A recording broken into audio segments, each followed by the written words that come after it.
Waziri wa Viwanda na Biashara, Mheshimiwa Dr. Selemani Jafo amewataka Tanzania kubadilisha tabia na kutoendekeza ulevi uliopindukia kutokana na ripoti ya tafiti ya kamati kuonesha tatizo la ulevi nchini linatokana na tabia. Ameyasema hayo leo katika mkutano wa waandishi wa habari wa jiji la Dodoma, akieleza mafanikio ya miaka 4 ya serikali ya awamu ya 6 inayoongozwa na Rais wa Jamhuri ya Muungano wa Tanzania, Mheshimiwa Dr. Samia Suluhu Hassan, huku akizielekeza taasisi kutoa elimu katika jamii ikiwa serikali inahakikisha bidhaa zote zinazopatikana ndani ya nchi ni salama na bora kwa matumizi ya Watanzania. Pombe kali na feki. Yes, serikali kwanza, ni jukumu la serikali kuhakikisha bidhaa zote zinakuwa za ubora. Hili jambo la kwanza. Na jambo hili tuliendelea kulifanyia kazi muda wote kupitia taasisi yetu ya TBS ambayo inafanya kazi kufuatilia vyakula na vipodozi vya aina mbalimbali. Na hii kazi wanaifanya vizuri. Hasa bahati mbaya ilionekana kwamba maeneo mbalimbali vifo vingi vinatokea kwa sababu ya watu ya pombe. Kwa hiyo ilikuwa na hisia huenda pombe nyingi zilikuwa na changamoto. Kwa hiyo nishukuru sana taasisi yetu ya TBS ilifanya kazi nzuri kufanya itafiti, ikaonekana kwamba changamoto kubwa ni watu wanafanya ulevi uliopita viwango. Kuna mtu ana konyagi hapa, anapiga kucha ile nani chupa konyagi, anachanganya sijui na nini na Kevante hapo mtu mmoja huyo. Kwa hiyo imeonekana swala zima la tabia,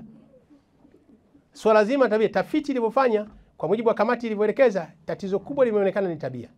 Kwa hiyo kubwa sasa tumezielekeza taasisi zetu swala zima la kuanza kutoa elimu kwa umma, na elimu hii imeshaanza kutolewa. Ukiangalia vipindi vinavyorushwa, mfano ITV na station zingine, kwa mfano taasisi ya TBS wana vipindi vyao maalum, hivi vinaruka katika station mbalimbali. Lengo kubwa ni kuendelea kutoa elimu. Kwa hiyo niwaombe wa Tanzania tubadilishe tabia ya unywaji ambayo kwa kweli ni hatari katika taifa letu. Nchi yetu inataka watu wenye nguvu ya kuweza nchi isonge mbele. Japokuwa mtu mmoja hapa namuona anasema Jafo usinani sana. Sema anaharibu sasa. Tutaendelea kutoa elimu kwamba tabia ya unywaji iliyopitiliza haifai kwa taifa letu. Tutaharibu taifa letu hili. Taifa linataka watu wenye nguvu ya kujenga uchumi. Kwa hiyo hii TBS itaendelea kufanya kazi yao ya compliance, ya watu wazingatie nani, lakini vile vile kuna behavioral change, watu wabadilishe tabia tuweze kwenda vizuri. Nchi mbalimbali duniani zimekumbwa na changamoto kubwa hasa katika upande wa ajira. Vijana wanaomaliza vyuo na wale ambao singine katika kada mbalimbali wote wanatarajia kupata ajira kwa ajili ya kuhakikisha waweze kujikimu, lakini hali kadhalika kuweza kujenga uchumi wa nchi zao.